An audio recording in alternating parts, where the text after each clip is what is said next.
Dizia Píndaro, um poeta grego clássico, que cada um de nós é a sombra de uma alma. E isto tem, para mim, um significado muito especial, porque, efetivamente, partindo do pressuposto que o Píndaro tinha razão, não é? Temos que partir desse pressuposto primeiro, sendo nós a sombra de uma alma, as nações também são sombras de uma alma, da sua alma também, não é? Portanto, a história faz todo sentido. A história não é uma coisa menor, ao contrário do que muita gente diz e faz crer, não é? A história não interessa, a história são coisas materiais. Não, a história é exatamente, se for, no verdadeiro sentido de história, se for a expressão se for a sombra dessa tal alma, é evidente que é uma expressão dessa alma e, portanto, merece toda a nossa atenção. Merece ser inquirida, merece ser investigada, merece ser tida em consideração para podermos perceber qual é o caminho a seguir. Visto que muitas vezes nós, pelos nossos meios, somos incapazes de chegar lá. Eu dizia ao professor Cristina Silva com muita piada, como é de hábito, aliás, que nós estamos tão preocupados com aquilo que estamos de fazer, queremos fazer, que nos esquecemos que o destino pode ter também ideias quanto a isso. Não é? Pode ter destino pode ter ideias para nós e para o nosso destino, para a nossa missão no mundo. E exatamente, é isso que está em causa aqui. Tentar perceber de que forma é que, através dessa expressão, dessa alma, dessa entidade superior, nós podemos, através da história e através das fórmulas que a história assume ao longo dos tempos, perceber qual é ou o que é que constitui a identidade e a razão de ser dessa alma, dessa ânima que nos anima. Essa ânima que nos anima, porque, efetivamente, é isso que faz a diferença entre os animais e as bestas. Os animais têm ânima, as bestas não. Não é? E, portanto, as bestas entendidas sob todos os pontos de vista, não é? E, portanto, essas não têm ânima, nada as anima. São um desânimo completo. Não é? E, portanto, nesta perspectiva,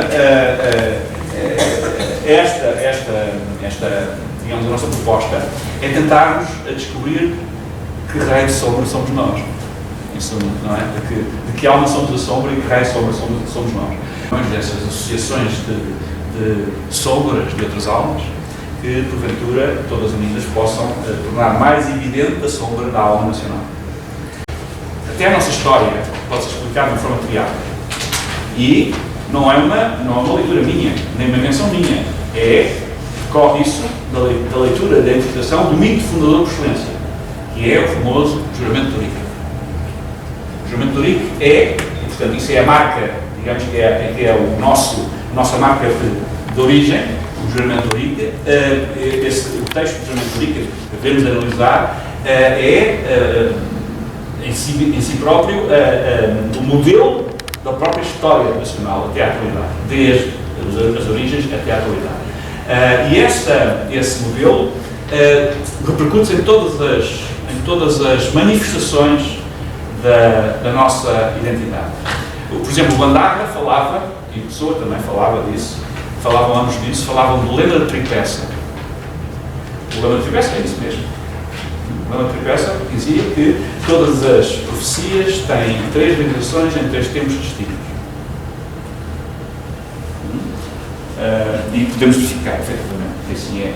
Basta pegar em alguns textos e aplicá-los, verificar que assim é. E, portanto, tentámos, e isto é um sinal para vós também, tentámos criar uma estrutura didática, vamos chamar assim, que tivesse esta tríade, não é? Fosse triádica, de modo a repercutir esse modelo inicial, esse mito da fundação, que é o juramento de Eurico.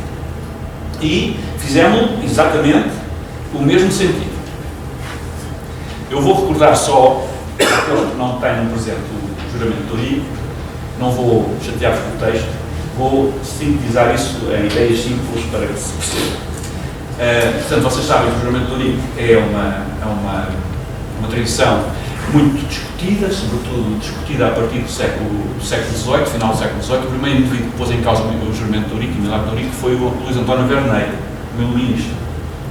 E logo a seguir, o outro autor grande arcabouço que teve toda a etapa por terra do juramento de Ourique e toda a direção de Ourique, foi Alexandre Herculano.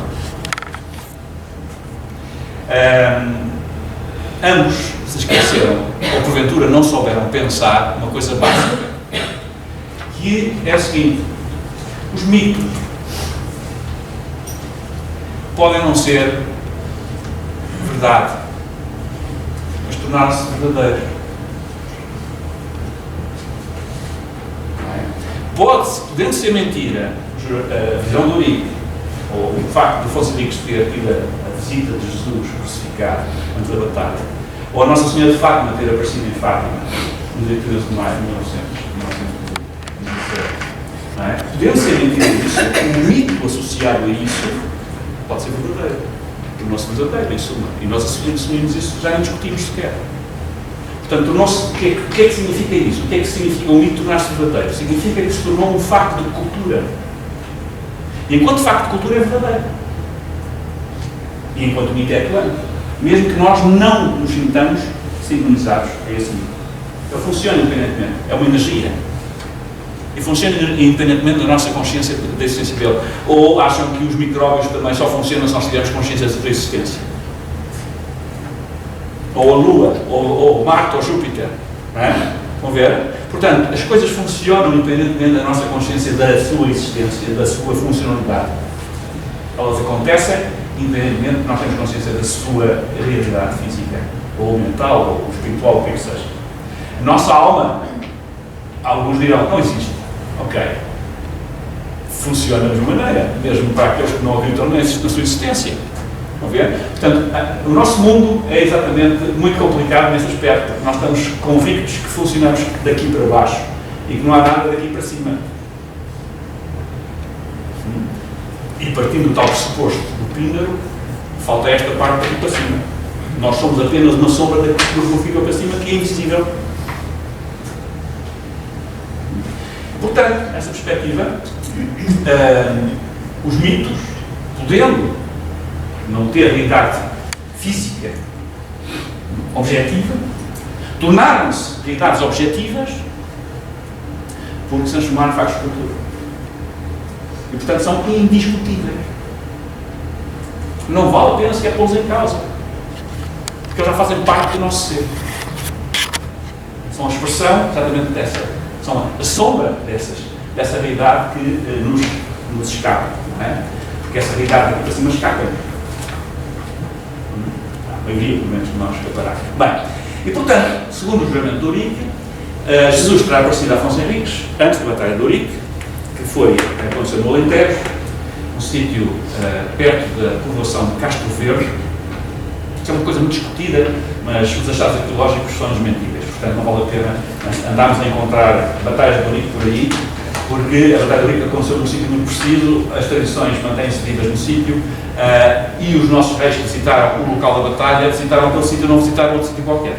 E, portanto, evidentemente, a tradição daquele lugar e a energia que aquele lugar emana é uma energia que foi reforçada inclusive por esse género de atitudes e de visitas dos nossos monarcas, por exemplo, o Dom Sebastião não podia deixar de ter lei, foi lá, e outros mais foram lá, porque efetivamente o local é um local especial, um local que ainda hoje merece ser visitado. Não sei se vocês conhecem o local, são Pedras Cabeças, não sei se conhecem o sítio, mas é um sítio realmente mágico. Portanto, Afonso Henriques teria tido essa visão, e Jesus, crucificado, que teria aparecido de Oriente.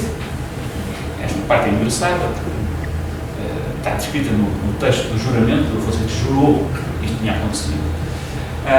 E é curioso, não é? A historiografia convencional diz que isto foi uma invenção dos historiadores alcobacenses no século XVI, do Frei Bernardo Henrique, do António Francisco, portanto, dos grandes historiadores alcobacenses no século XVI. Ora, diz a historiografia convencional, e o Herculano sobretudo, mas, por exemplo, o professor Matoso diz que a tradição é contemporânea ou de Afonso Henriques ou quando muito de Afonso I. Portanto, dá para perceber que é contemporânea praticamente o acontecimento.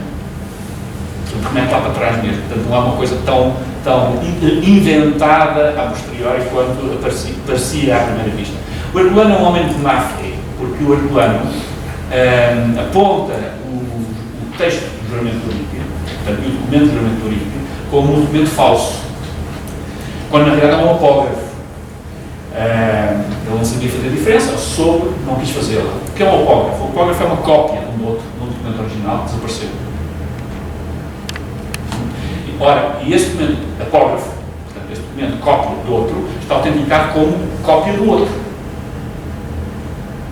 Portanto, quando o Herculano diz que é falso, está ele próprio a criar uma falsa questão, porque o documento em si próprio já tem a confirmação de que é um apógrafo.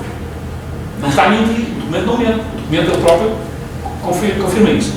E, portanto, e depois diz que foi uma invenção do Frei Bernardo Brito, na Crónica de Cister, etc. Bem, o Herculano era um homem má fé, porquê? Porque o documento original foi publicado 5 anos antes por outro autor que o Herculano gosta muito, chamado Pedro Marisco, mas que ele não cita a este respeito.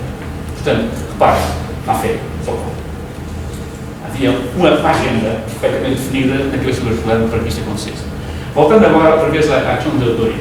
Portanto, aparece Jesus, e Jesus terá dito a Afonso Henriques, que curiosamente, a cena é muito curiosa, estava a fazer quase uma encenação, porque Afonso Henriques estava dormitando, é acordado por uma sineta, um eremita que toca uma sineta e tal, e ele acorda, descalça-se e vai descalço até ao local da visão. Uma espécie de Moisés, que cita o Monte Horebe, e no Monte Horebe recebe a visita de Deus e lhe entrega as tábuas da lei. É a mesma coisa, rigorosamente. Na realidade, o Leonardo Eurico são as tábuas da lei. Portanto, o Afonso Henriques é uma espécie de Moisés, não é? É aquele que conduza o povo eleito à terra prometida, de certa maneira, é uma premonição até do Dom João I, a mesma coisa, o Dom João I vai ser entendido da mesma maneira mais tarde. Bem, portanto, o Dom Afonso Henriques tem visão, o Jesus diz, sabes, eu parecia-te porque acho que tu mereces que eu te apareça para te confirmar uma série de situações que vão acontecer aqui ao teu povo. E essas situações são as seguintes. Portugal, enquanto nação, e enquanto Estado sobretudo, terá uma vida associada a ciclos a um ciclo que será constituído por 16 das tuas gerações. Depois dessas 16 das tuas gerações, entrará num período de decadência. E num futuro incerto, mas ao mesmo tempo certo, determinado, que depois desse hiato de decadência, voltará à sua original esplendor. Portanto, este é, em suma, o modelo de juramento político. Temos, portanto, um período da nossa história regido por ciclos de 17. Reparem, há o gerador, que é o Afonso Henriques, e as 16 gerações que vêm a seguir a ele. Não é? Está no mito de fundação, não sai da cabeça, não saiu da cabeça de qualquer iluminado, não é? Está no mito de fundação. Aliás, todos os mitos de fundação, todas as nações e Estados, sobretudo europeus, têm números associados assim, que dizem respeito exatamente aos ciclos próprios de cada uma das nações, que são diferentes, certo? Depois deste período das 17 gerações, do gerador mais 16 gerados, que se verifica efetivamente na nossa história, teremos a oportunidade depois de ouvir isso de outras circunstâncias futuramente, se entenderem. Temos um período de decadência, que é aquilo que o Pessoa chama o interregno, ou seja, o período entre reinos, um reino de esplendor, primeiro, e o terceiro reino de esplendor. Não é? E depois desse interregno temos o terceiro momento da história, que será o tal reino de esplendor, num futuro que não é determinado, mas que será certo. Na nossa tradição profética diz quando toda a esperança estiver perdida. É assim que se fala disto, não é? Quando toda a esperança estiver perdida, chegou a altura, chegou a descer ao tempo. Não é? E, portanto, é interessante isto, porque esta linguagem é uma linguagem que nós desabituámos dela, porque deixámos de ler as fontes primárias a este respeito, e, portanto, temos que retomar isto, se quisermos conhecer isto a fundo, temos que voltar aos textos, temos que ler os textos, temos que ler essas fontes para percebermos e para nos deixarmos impregnar por elas, como dizia o Pessoa, não é? Primeiro estranha-se, depois entranha-se. Não é? E é exatamente isso que temos que fazer. Temos que nos deixar entranhar outra vez por esta linguagem, por este tipo de questões, para percebermos efetivamente o que se passa. Aquilo que nós dizemos habitualmente, dormir uns dias ou umas noites sobre o assunto, não é? É exatamente isso. Temos que dormir sobre o assunto. Deixar que a intuição faça o seu trabalho, o seu curso, o seu trabalho. Porque é através dessa intuição que nós podemos chegar a certezas um pouco mais profundas e mais sólidas. Não é através da razão. A razão leva-nos normalmente a um beco sem saída. Sobretudo nestas matérias, leva-nos a beco sem saída. A intuição é muito mais... Claro, temos que... A razão tem que lá estar, não é? Sobretudo para fazer ali o controle da intuição, muitas vezes. Mas a intuição é a chave de muitas destas questões e eu falo por experiência própria. O meu interesse pela história não é pela historiografia convencional, nem pelo historicismo, pelas datas, simplesmente. Isto interessa-me exatamente enquanto sombra da tal alma. É a única coisa que me interessa na história, isso. E nessa perspectiva. Portanto, e para isso é preciso, evidentemente, nós não estamos presos àquelas inibições que a historiografia muitas vezes tem e que nos não deixa ver mais longe ou ver através do nevoeiro. Porque, efetivamente, existe nevoeiro, embora na nossa tradição não exista nevoeiro. Na nossa tradição não se fala de nevoeiro. Nós estamos à espera da manhã vaga, de certeza. E a nossa tradição fala de neve. Parem. Estão a ver? Precisamos ler outra vez os textos. Porque nos enfiaram essa patranha de que será uma manhã de nevoeiro, quando na realidade o que se diz é que será uma manhã de neve. É um erro copista. Um tipo que andava a copiar as provas de Bandar. E em vez de escrever neve, escreveu névoa, e da névoa passou só nevoeiro. Estão a ver? Temos de estar na espera da manhã errada. Portanto, nessa perspectiva é preciso refazer isto tudo, é preciso voltar às origens e fazer de conta que não aprendemos nada, vamos reaprender tudo de novo, a partir dos textos, das fontes.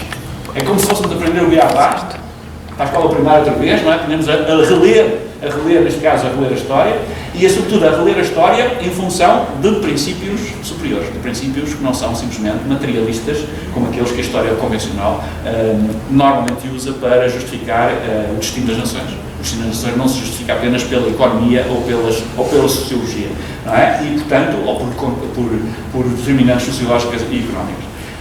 Essas também são importantes, mas não são as cruciais, não são as mais pesadas em termos absolutos. São normalmente efeitos de causas que não são apontadas habitualmente. Bem, o Firmino Figueiredo, um autor que foi muito amigo do professor Agostinho da Silva e que também esteve no Brasil, dizia que existem duas histórias. Uma história superficial, a história da superfície, aquela que é constituída pela espuma, não é? A espuma dos dias, e depois uma outra de profundidade, que é a verdadeira história, que é a chamada infra-história, e que é a história verdadeira, por esse sentido, a história. A outra é apenas a aparência das coisas, não é? E essa história da superfície que não nos interessa aqui, interessa-nos a história da profundidade. Evidentemente, muitas vezes temos que usar alguma da história da superfície para chegarmos à outra, mas é um assunto que, a cada caso iremos abordar. A tríade Dorico. Pai, está dividido em do ser, do estar e da saudade. Do ser, reparem, do ser e do estar. Nós somos os únicos que conseguimos dizer isto. É por isso que os outros povos não sabem distinguir entre estar bêbado e ser bêbado, não é? Nós conseguimos pensar determinada realidade sobre a palavra para isso. Reparem, todos esses povos que falam outras línguas que não têm certas palavras como esta, se está, não sabem distinguir entre ser e estar, o mundo para eles é mais pequeno. Não é? E como o mundo é mais pequeno, evidentemente, nós parece até que somos superiores. Eu costumo dizer, não somos diferentes. Temos a palavra estar, que vocês não têm. Não é? Entre outras. Não é? Eles não conseguem dizer certas coisas que nós dizemos. É impossível traduzir. Não é? E depois vêm com os chavões, aliás, como acontece connosco. Nós fomos educados sendo deseducados daquilo que é tradicional, daquilo que é fundamental à nossa cultura. Por exemplo, já vou falar sobre a saudade. Mas, reparem, do ser. O ser é aquilo que é essencial e aquilo que é indiviso e intermissível. Digamos, a tal centelha de que somos de que seremos a sombra, não é? Portanto, o ser será a primeira parte da tríade, a parte das 17 gerações, portanto, da fundação, da essência original, do mito e de todas as práticas associadas ao mito, como são as práticas simbólicas e até a linguagem simbólica, a imagem simbólica, etc, etc, etc. Depois o estar, eu costumo representar isto de uma forma que eu penso é uma forma de explicar os números hierárquicos, mas que serve para toda a gente, eu acho. Imaginem-se perante uma série de linhas verticais que são a representação do ser, dos seres. E então, para representar o estar, o que é que eu faço? Traço uma linha horizontal que cruze todas as outras verticais. É isto, o ser e o estar. Graficamente falando, não é? E, portanto, é exatamente essa capacidade que nós, enquanto portugueses, temos de estar e de saber o que é estar. Lembram-se que o Shakespeare só sabia dizer ser ou não ser. Não sabia dizer ser ou não, ou estar. Ser ou não ser, essa a questão, não era ser ou estar, era ser ou não ser. Bem, portanto, é esta capacidade que nós temos de pensar e de saber o que é estar que nos permite, efetivamente, termos essa capacidade que o João referiu, de estabelecermos, ou de sermos bons interlocutores naquilo que habitualmente se chama, convencionou chamar, o diálogo norte-sul. Não é? Criar pontes. É exatamente isso que nos permite fazer isso. É esta palavra estar. Pronto. Mas isso acontece, reparem, isso acontece que está associado diretamente a um período de decadência. Ou seja, quando nós perdemos o ser de vista e ficamos só com o estar. Ou seja, perdemos exatamente essa verticalidade, essa noção da nossa verticalidade e passamos a noção da horizontalidade. Foi exatamente durante esse período que nós nos tornámos pontos e pontífices. Estão a ver? Portanto, essa parte é muito interessante. O terceiro momento é a saudade. E porquê a saudade? Vocês diriam, saudade e tal, parece uma coisa passadista, é qualquer coisa nostálgica. Não. Reparem que nós temos a palavra certa para dizer isso, associada à nostalgia, não é saudade, é saudades. Eu tenho saudades de qualquer coisa que perdi. Mas quando eu falo de saudade, eu nunca tive isso, não sei o que é, mas quero ter. Estão a ver a diferença? Eu não sei o que vai ser Portugal no futuro e qual vai ser, de acordo com a profecia do Eurico, qual vai ser o esplendor de Portugal no futuro. Mas eu quero saber o que isso é. Ou pelo menos quero ter um vislumbre do que isso possa vir a ser. Isso é saudade. É por isso mesmo que foi possível a um padre português chamado António Vieira, independentemente agora dos outros juízes que possamos fazer acerca dele, escrever uma obra intitulada História do Futuro. Na mesma lógica, rigorosamente. Em vez de ver a história do passado, nós temos uma história do futuro. Qualquer coisa que só está em perspectiva, não sabemos exatamente se é assim ou será assim ou será assado. Aliás, o Padre António Vieira baralhou tudo. O Padre António Vieira, no fim da vida, tanto baralhou que no fim da vida renegou tudo quando escreveu sobre o assunto. Não sei se sabiam, mas é uma daquelas coisas que nos deixa a qualquer um de nós confuso. Não é? Um homem que tanto batalhou pela teorização do Quinto Império, pela realização do Quinto Império, e depois no fim da vida desbarata tudo num texto onde diz que nada deu vale, nem nunca valeu. É que ele diz mais isso. Ou seja, então andou a endorminar os outros todos todo aquele tempo em que andou a escrever sobre o assunto, não é? E portanto é muito o género de questão que nos baralha também a nós. O que nós estamos a dizer com António Vieira é uma das figuras centrais de todo este processo da afirmação do Quinto Império português e na realidade parece que não é. Ele reinventou tudo à maneira dele. Tudo. A nossa tradição mais funda do Quinto Império, não tem nada a ver com o que o António Vieira disse. Não tem nada a ver com o Antigo Testamento, com Daniel, não tem nada a ver com Roma, com a Igreja Latina, tem a ver antes com outra igreja, da qual perdemos a noção, que tem algo a ver connosco, que é a Igreja Bizantina, a Igreja Grega. Reparem, todos os nossos heróis da cavalaria, mas não só, quando necessitam de buscar legitimidade para si e para a sua missão, vão a Constantinopla, não vão a Roma. Isto deve significar uma coisa. E nós temos um culto, ao culto do Império Divino, que é o anúncio do fim da Igreja Católica. Por isso é que ele foi perseguido e continua a ser perseguido. Neste momento já não é perseguido, neste momento é enquadrado. Então, usando a palavra que a Igreja costuma usar, é a palavra evangelizar. Não é? Está a ser evangelizado. A gente percebe o que significa, mas é isso que está a acontecer. Não é? Está a ser integrado, está a ser enquadrado, é a única maneira, porque não se pode, evidentemente, chegar à espalheirada e eliminar os adeptos do culto do Império. E então, anda-se à volta da questão até que se conseguir um meio de entrar, penetrar e de dominar a situação e de desfrangalhar completamente o ritual do culto do Império. Bem, mas portanto, já perceberam que estes três momentos são momentos-chave, que, de forma a tentar perceber melhor os aspectos do ser, os aspectos do estar e os aspectos do ser humano, no Portugal. Ou seja, da tríade dórica.